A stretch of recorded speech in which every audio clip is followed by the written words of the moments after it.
नमस्कार प्यारे स्टूडेंट, आप सभी का स्वागत है हमारे यूट्यूब चैनल लेट्स डिस्कस में।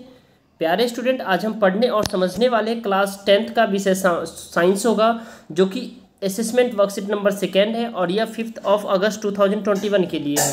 तो डियर स्टूडेंट, ये जो वर्कशीट है इसे आपको सबसे पहले खुद से प्रैक्टिस करना है और खुद ट्राई करना है। और आप इस वीडियो को देखने से पहले इसे देख रहे हैं तो फिर भी आपको ये सारे क्वेश्चंस को खुद से अटेम्प्ट करना है, ठीक है? क्योंकि ये वर्कशीट आपका इससे पहले वाले जो वर्कशीट है, worksheet number 12, worksheet number 11, worksheet number 13, worksheet number 10, उसके बिहाफ पे इस क्वेश्चंस को फ्रेम किया गया, जो कि आपके एग्जाम में ऐसे ही क्वेश्चन पूछे जाएंगे। तो आई होप मेरे प्यारे स्टूडेंट आपको ये समझ में आ रहा है, राइट?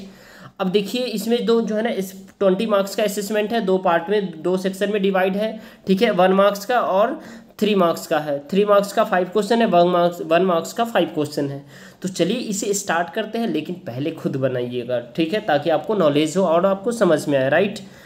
चलिए, तो यहाँ read the given paragraph carefully and answer the following questions. यानी You are familiar with the number of elements like iron, silver, aluminium, sulfur। यानी हम बहुत सारे ऐसे एलिमेंट्स से हम फैमिलियर है, अवगत है, जानते हैं, जैसे कि आयरन हो गया, ठीक है, सिल्वर हो गया, एल्यूमिनियम हो गया, सल्फर हो गया, कैल्शियम हो गया, potassium, copper, carbon, nitrogen, oxygen etcetera. They can be classify as a metal और नॉन मेटल। वो हो सकता है मेटल, हो सकता है नॉन मेटल, हो सकता है on the basis of their chemical properties, chemical and physical properties, right dear student? अब देखेंगे, as you know that the metal are always solid. जैसा कि हम सभी जानते हैं मेटल क्या होता है, सॉलिड होता है, एक्सेप्ट द मरकरी। मरकरी को छोड़ दे तो मेटल सॉलिड होता है। लिक्विड, जो मरकरी लिक्विड होता है रूम टेम्परेचर पे, जो कि ये आपके एग्जाम में डेफिनेटली आएंगे डियर स्टूडेंट, ठीक है? हार्ड कौन होता है? Except the sodium. Sodium hard नहीं होता है, सोडियम एक कैसा होता है, ऐसा, और पोटासियम जिसको आप चाकू से आसानी से काट सकते हैं, और सॉफ्ट मेटल होता है, ठीक है? सोनोरस। सोनोरस मीन्स क्या होता है? जो सोनोरस मतलब जो है ना, except sodium and potassium. Sodium और पोटासियम सोनोरस नहीं होता है, ठीक है? तो सोनोरस जिसमें साउंड जनरेट होता है। लस्ट्रस, लस्ट्रस जैसे लेड को छोड़ करके बाकी सब लस्ट्रस होता है, जो जितने भी एलिमेंट होते हैं। Good conductor of heat and electricity, तो आपको पता है डियर स्टूडेंट, जो good conductor of heat and electricity element होते हैं, लेकिन ग्रेफाइट जो है ना डियर स्टूडेंट, ये भी गुड कंडक्टर होता है जो है ना इलेक्ट्रिसिटी का। क्यों? क्योंकि ये नॉन मेटल होते हुए भी ये मेटल का काम करता है, मेटालिक गुण पाया जाता है। और malleability can be converted into seat, जिसको सीट में बदला जा सकता है। और ductile can be converted into the wire, और डक्टाइल का मतलब होता है जो वायर में कन्वर्ट किया जा सकता है। ओके डियर स्टूडेंट, अब चलिए इसमें देख रहे हैं डियर स्टूडेंट, ये क्वेश्चन नंबर हमारा फर्स्ट है। Mercury is a metal which is at room temperature. Mercury क्या है? एक मेटल है जो कि क्या रहता है रूम टेम्परेचर पे। तो अब ये भी मैंने बताया वो क्या रहता है, लिक्विड होता है। यहाँ देखिए मरकरी एक, ये क्या होगा, लिक्विड रहेगा, राइट? तो अभी अभी मैंने बताया है जो ये क्वेश्चन, ठीक है? मरकरी क्या है? रूम टेम्परेचर पे रहता है, ठीक है, लिक्विड रहता है। तो यहाँ देखिए ये रहा आपका मरकरी, ठीक है? तो मरकरी यानी लिक्विड। तो आपका पहला का आंसर ये हो गया। चलिए एक बार फिर से अच्छे से करते हैं इसको, ठीक है? देखिए फर्स्ट का आपका आंसर ये हो गया है, ठीक है? Which property of metal is used for the making bells and strings of musical instrument like the sitar and the violin. कौन से जो है ना प्रॉपर्टी यूज होता है जब वेल्स और स्ट्रिंग्स बनाने के लिए, जो म्यूजिकल इंस्ट्रूमेंट होता है जैसे सितार, वायलिन के लिए? तो डियर स्टूडेंट, इसका डक्टिलिटी होता है। क्या होता है इसमें? डक्टिलिटी। आपकी इसका आंसर लगाएंगे, क्या लगाएंगे? डक्टिलिटी होता है। उसके बाद a metal x is soft, x metal है जो सॉफ्ट है, and the can be cut with a knife, जिसको आसानी से नाइफ से काटा जा सकता है। दिस इज वेरी रिएक्टिव, जो कि बहुत ही रिएक्टिव होता है टू एयर में, and the can not be kept open in the air. और identify the following from the following, यानी उसको आइडेंटिफाई करना है जो कौन सा ऐसा एलिमेंट है जिसको हम बंद करके रखते हैं, और वो तो वो होता है डियर स्टूडेंट, आप सभी को पता है, वो होता है सोडियम। यानी बी ऑप्शन आपका करेक्ट है, सोडियम होता है। सोडियम क्यों? क्योंकि आप सभी ने सुना होगा क्लास 10th में, जो सोडियम को केरोसिन के ऑयल में क्या करते हैं, ऑयल में हम डुबो कर क्यों रखते हैं? क्योंकि वो हाईली रिएक्टिव होता है, और जैसे ही रिएक्टिव होता है तो ऑक्सीजन के संपर्क में आने से वो जलना प्रारंभ कर देता है। और सोडियम को आसानी से चाकू से काटा भी जाता है, तो इसलिए इसे मिट्टी के तेल में यानी केरोसिन ऑयल में हम इसे डुबो कर रखते हैं, राइट? अब क्वेश्चन नंबर 4 है, aluminium is use for making the cooking utensil. Aluminium का उपयोग होता है यानी खाने के बर्तन बनाने के लिए, ठीक है, बर्तन के रूप में। Which of the following properties of aluminium are the responsible for the same. कौन से प्रॉपर्टी जो है ना रिस्पॉन्सिबल है इसके लिए? The good conductor of heat, या पहला तो गुड कंडक्टर ऑफ हीट, ये तो होगा ही होगा। और नेक्स्ट वन है जो है ना डियर स्टूडेंट आपका ये हार्ड होगा, ठीक है। तो ये आपका ऑप्शन नंबर डी करेक्ट हो जाएगा इसमें, ठीक है। ऑप्शन नंबर डी करेक्ट हो जाएगा। तो एक बार मैं उसके बाद नाइट्रोजन एक नॉन मेटल है, ठीक है। तो चलिए एक बार फिर से मैं आपको आंसर बता देता हूँ। पहला का आपका जो है ना बी आंसर है, दूसरा का आपका जो डियर स्टूडेंट ये सी आंसर है, और तीसरा का आपका सोडियम यानी बी आंसर है, और फोर्थ का आपका डी आंसर है, और फिफ्थ का आपका बी आंसर है, राइट। तो आई होप मेरे प्यारे स्टूडेंट आपको अच्छे से समझ में आया है। अगर लगता है ये हमारे द्वारा पढ़ाया गया या आपको बेहतर लगता है तो वीडियो को लाइक कीजिए, शेयर कीजिए, कमेंट कीजिए, ठीक है। ये सिर्फ बोल रहा हूँ क्योंकि अगर आप अच्छे स्टूडेंट, सारे अच्छे स्टूडेंट हैं और सारे स्टूडेंट आप लोग शेयर ज़रूर करते हैं, मुझे पता है आप सब शेयर करते हैं। चलिए अब नेक्स्ट देखते हैं। क्वेश्चन नंबर 7 से 6, 7, 8, 9, 10 ये सभी क्वेश्चंस का एक एक करके हम सॉल्यूशन देखेंगे। ओके डियर स्टूडेंट, तो चलिए हम इसके सॉल्यूशन को देखते हैं। क्वेश्चन नंबर फर्स्ट है,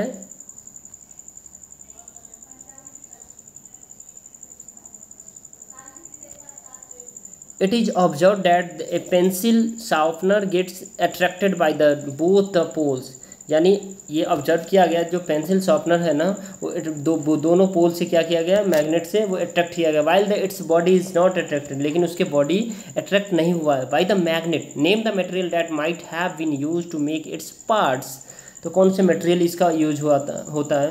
the parts which gets the attracted is made of iron and the part of the which is not attracted towards the magnet is made of plastic. इसको आप ये कह सकते हैं, या फिर इसमें एक और आंसर जोड़ सकते हैं डियर स्टूडेंट, तो वो पार्ट जो अट्रैक्ट हो जाता है वो निकल का बना हो सकता है, ठीक है, या फिर आपका जो है ना निकल का बना हो सकता है, या फिर आयरन का बना होता है, ठीक है। और नहीं होता तो ये आपका प्लास्टिक का होगा, रबर भी हो सकता है इसमें, ठीक है। तो रबर भी यहाँ पे ऐड कर दीजिए, यहाँ पे आयरन के साथ साथ आप निकल भी ऐड कर सकते हैं, राइट। अब हम क्वेश्चन नंबर 2 देखेंगे। A magnet has 2 poles, north poles and south poles, state whether it will be an attraction और रिपल्सन। तो देखिए डियर स्टूडेंट, नॉर्थ अगर ये अट्रैक्ट कभी नहीं करेगा, ये रिपेल करेगा, ठीक है। साउथ भी ये रिपेल करेगा क्योंकि हमने बताया था। उसके बाद नॉर्थ और साउथ ये दूसरे को अट्रैक्ट करेगा, ठीक है। नॉर्थ और साउथ क्या करेगा, अट्रैक्ट करेगा। ये दोनों एक दूसरे को रिपेल करता है, ठीक है। लेकिन ये वाला डियर स्टूडेंट ये एक दूसरे के और करीब जाता है, ठीक है, ये एक दूसरे के करीब जाता है। तो आपको ये भी देखना है डियर स्टूडेंट जो इसमें जो आंसर है, ठीक है। देखिए जो एक बार फिर से बता दे रहा हूँ, अगर कोई ये ऑब्जेक्ट है, ठीक है, ये मेटल है, इसको अगर नॉर्थ साइड है, ठीक है, और ये साउथ साइड है, तो ये मेटल के आसपास भी ये अट्रैक्ट कर सकता है, ठीक है।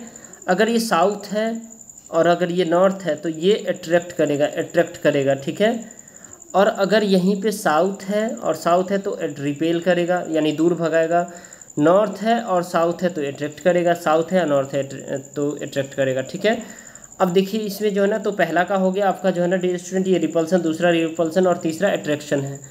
नेक्स्ट हम देखेंगे इसमें what are the electromagnet, how it strength can be change. Electromagnet क्या है, इसके स्ट्रेंथ को कैसे चेंज किया जा सकता है। तो an electromagnet is a device that sends electricity through a coil of wire to produce a magnet. जैसे कैसे मैग्नेट, ये देखिए जैसे ये वायर है आपका, ठीक है, सपोज डेट, इस पर हम क्या करते हैं, कॉइल ऐसे ऐसे लपेटते रहते हैं, ठीक है।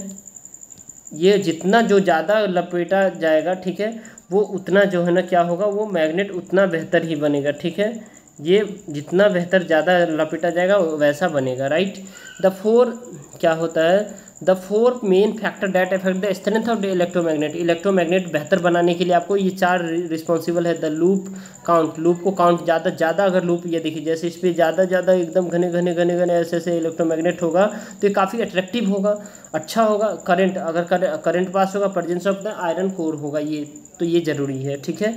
अब नेक्स्ट क्वेश्चन है dear student, a bar magnet has no marking to indicate its poles. How would you find out near which end are its north and south poles locate?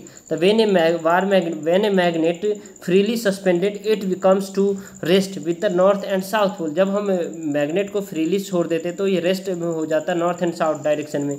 The poles towards the north direction indicate north pole and south other will be south pole हो जाएगा।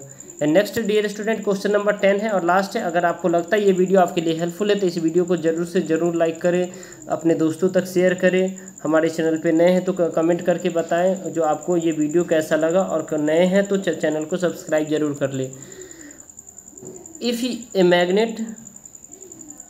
If a magnet is broken into the two pieces, the new magnet form will have two poles. To justify this statement, if the magnet is broken into the two or more pieces, each piece will behave like an individual, and magnet will opposite poles appearing at the two ends. Right?